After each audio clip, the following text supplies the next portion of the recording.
సహనా సురేష్ కుమార్. మా ఊరు కొత్తకోట. తెలంగాణలో దసరా పండుగకు ఒక ప్రత్యేకమైన పర్వదినం. దీనికి గాను మా కూతుర్ని, మా అల్లుడిని మా ఇంటికి తీసుకొని వచ్చి ఒక విందు ఏర్పాటు చేయాలనుకున్నాము. దీనికి గాను 60 రకాల స్వీట్లు, 30 రకాల పిండి వంటలు, 10 రకాల రైస్ ఐటమ్స్ చేయడం జరిగింది. దీనికి చిత్రాన్నం, పెరుగన్నం, ఫ్రైడ్ రైస్, జీరా రైస్ ఇలాంటివి చేసి విందు ఏర్పాటు చేయడం అయింది. మేము మొదటిసారి మా అల్లుడు ఇంటికి వస్తున్నాడు కాబట్టి మేము జీవితకాలం ఇది గుర్తుండాలి, తనకు కానీ మాకు కానీ బాగా గుర్తుండాలని ఈ విధంగా ఏర్పాటు చేయడం జరిగింది. ఈ విధంగా చేయడం వల్ల మాకు చాలా సంతోషం కలిగింది. మా అల్లుడు కూడా చాలా ఆనందపడ్డాడు. నా పేరు నిఖిత్, మాది వరంగల్.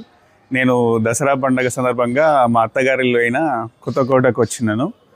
అయితే ఈ దసరా పండుగ విశేషంగా నాకు 101 రకాల వంటలతో భోజనం వడ్డించారు. నేను చాలా సంతోషంగా ఫీల్ అయ్యాను.